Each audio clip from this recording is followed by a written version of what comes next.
Hello everyone, हम आज अपनी जो बची हुई 2 प्रोसेसेस हैं उनके बारे में पढ़ेंगे। लास्ट हमने पढ़ा था कि रिकॉम्बिनेंट डीएनए को होस्ट में ट्रांसफ़र कर दिया गया है। अब जो होस्ट है अब उस रिकॉम्बिनेंट डीएनए को एक्सप्रेस करेगा। ओके, रिकॉम्बिनेंट डीएनए एक्सप्रेस किस फॉर्म में होता है? प्रोटीन की फॉर्म में होता है। और क्योंकि ये प्रोटीन एक्सप्रेस होगा किसी होस्ट के अंदर, जैसे हमने इंसुलिन जीन लिया, उसको वेक्टर की हेल्प से ई कोलाई बैक्टीरिया के अंदर डाल दिया।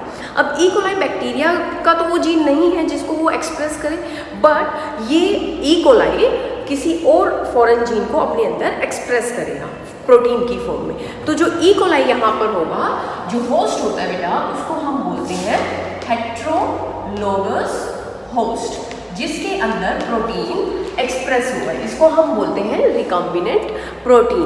ओके, और जो ये रिकॉम्बिनेंट प्रोटीन होता है बेटा, इसका लार्ज स्केल प्रोडक्शन बहुत ज़रूरी होता है, क्योंकि बहुत ज़्यादा अमाउंट में ये डिज़ायर्ड प्रोटीन चाहिए होता है।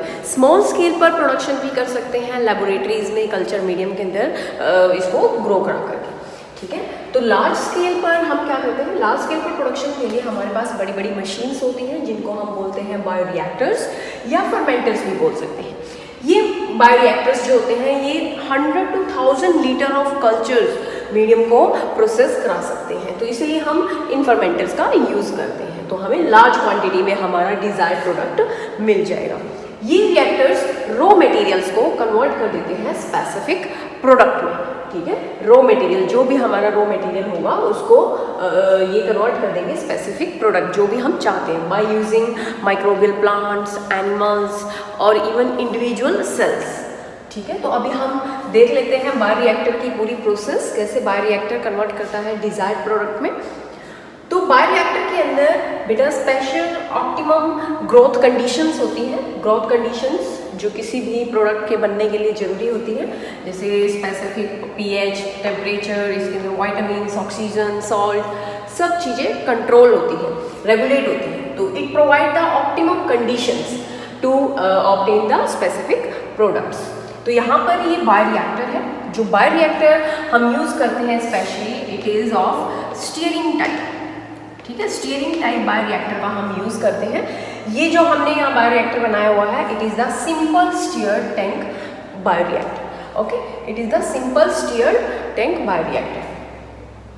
तो ये बायोरिएक्टर है, आप देख रहे हैं, ये एक लार्ज सिलेंड्रिकल वेसल होती है, जिसका ये जो बेस होता है ये कर्व होता है, कर्व बेस्ड ही होता है, ताकि जो मिक्सिंग है मीडियम की, कल्चर मीडियम जो होता है इसके अंदर, उसकी मिक्सिंग अच्छे से हो जाए। ओके, इसके अंदर आप देखोगे जगह जगह पर ये एंटीफोम कंट्रोलर है, टेम्परेचर सेंसर कंट्रोल यूनिट है यहाँ पर। ये आप देखोगे एक रॉड है जिसके ऊपर ब्लेड्स लगे हुए हैं, स्टीयर्ड ब्लेड्स। इनकी रोटेशन से क्या होगा? मीडियम की मिक्सिंग होगी और लगातार ऑक्सीजन भी जनरेट होती रहेगी। और इसके अंदर हमने कल्चर ब्रोथ डाला हुआ है, एक जगह से कूलिंग वाटर आ रहा है और दूसरी तरह से कूलिंग वाटर आउट हो रहा है। तो ये कूलिंग वाटर की रिक्वायरमेंट क्यों है? क्योंकि इसके अंदर माइक्रो ऑर्गेनिजम्स होते हैं, वो अपनी एक्टिविटी करते हैं जिससे हीट प्रोड्यूस होती है। उस हीट को न्यूट्रलाइज करने के लिए कूलिंग वाटर का हम यहाँ पर यूज़ करते हैं। और साथ के साथ हम फिल्टर एयर, जो स्ट्राइल एयर है, उसको भी इंड्यूस कराते रहते हैं, क्योंकि एयर से और मिक्सिंग से बहुत सारे फोम जनरेट हो जाते हैं। तो इसलिए हम यहाँ पर एंटी फोम कंट्रोलर भी रखते हैं। अब इसके अंदर प्रोडक्ट बनके तैयार हो जाएगा बेटा। प्रोडक्ट जो है, ये प्रोडक्ट बनने के लिए स्ट्राइल कंडीशंस की ज़रूरत होती है।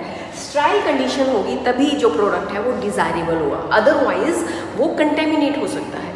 तो इसीलिए इसमें क्या होता है, स्ट्राइल कंडीशन प्रोवाइड की जाती है ताकि जो प्रोडक्ट है वो डिज़ायरेबल ही हो। और समय समय पर प्रोडक्ट को इस हार्वेस्ट लाइन से विड्रॉ और हार्वेस्ट कर लिया जाता है। ठीक है, अब जो ये प्रोसेस है बेटा, ये प्रोसेस 2 तरीके से होती है। जैसे फर्मेंटेशन प्रोसेस बोलते हैं हम इनको, जो फर्मेंटर के अंदर हो रही है माइक्रो ऑर्गेनिजम्स की हेल्प से।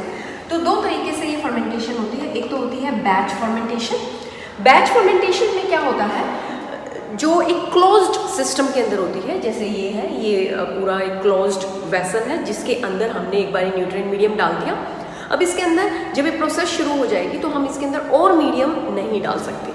जब ये प्रोसेस बंद हो जाएगी तो इससे फिर प्रोडक्ट को एक्सट्रैक्ट कर लिया जाता है, क्योंकि सारा न्यूट्रिएंट यूज़ हो जाता है प्रोडक्ट फॉर्मेशन में। फिर उस प्रोडक्ट को सेपरेट कर लिया जाता है माइक्रो ऑर्गेनिज्म से, माइक्रो ऑर्गेनिज्म को डिस्कार्ड कर दिया जाता है। देन इसके बाद इस वेसल्स को वॉश करके दोबारा से फ्रेश मीडियम के लिए यूज़ किया जाता है। तो बैच फर्मेंटेशन जो होता है ये क्लोज्ड सिस्टम के अंदर होता है, ठीक है। दूसरा एक होता है इसमें कंटिन्यूअस फर्मेंटेशन। कंटिन्यूअस फर्मेंटेशन क्या होता है, जिसमें न्यूट्रिएंट मीडियम को कंटिन्यूस डाला जाता है। जब थोड़ा मीडियम डाला, फिर वो यूज़ हो गया प्रोडक्ट फॉर्मेशन में, प्रोडक्ट निकाल लिया, फिर उसके अंदर दोबारा से हम न्यूट्रिएंट मीडियम डालते हैं और दूसरी जगह से यूज्ड मीडियम को निकाल देते हैं। तो कंटिन्यूस न्यूट्रिएंट की सप्लाई होती रहती है, इसीलिए इसको हम बोलते हैं कंटिन्यूस फर्मेंटेशन, और इसको हम बोल सकते हैं ओपन सिस्टम, ठीक है। ओपन सिस्टम ओपन में होता है ये, पर ये ज़्यादा यूज़ नहीं होता है। तो ज़्यादातर जो यूज़ होता है it is a batch fermentation. तो ये हमारे पास था बेटा स्टीयर टैंक बायोरिएक्टर। एक दूसरा बायोरिएक्टर भी होता है जिसको हम बोलते हैं स्पार्क्ड स्टीयर टैंक बायोरिएक्टर, ठीक है। इस रिएक्टर के अंदर बेटा ये इस तरह से ये जो सरफेस एरिया होता है, it is the increase surface area for the oxygen transfer. क्योंकि ये भी स्टीयर टैंक है, तो यहाँ पर जो स्टीयरिंग होगी, स्टीयरिंग से जो बबल्स जनरेट होंगे, these bubbles dramatically increases the oxygen transfer area. तो अब जो बेटा प्रोडक्ट बन के तैयार हो गया है, इसकी फर्दर प्रोसेसिंग होगी। इट मीन्स इस डिज़ायर्ड प्रोडक्ट को फिर सेपरेट किया जाएगा, देन प्यूरिफाई किया जाएगा। तो इन प्रोसेसेस को हम बोलते हैं downstream processing. Yes, downstream processing word मतलब जो हमारे पास यहाँ पर प्रोडक्ट बना है, अभी उसको फाइनल प्रोडक्ट बनाने के लिए यहाँ पर प्रोसेसिंग होगी। फाइनल प्रोडक्ट जिसको हम फिर आगे मार्केट में सेंड कर सकते हैं।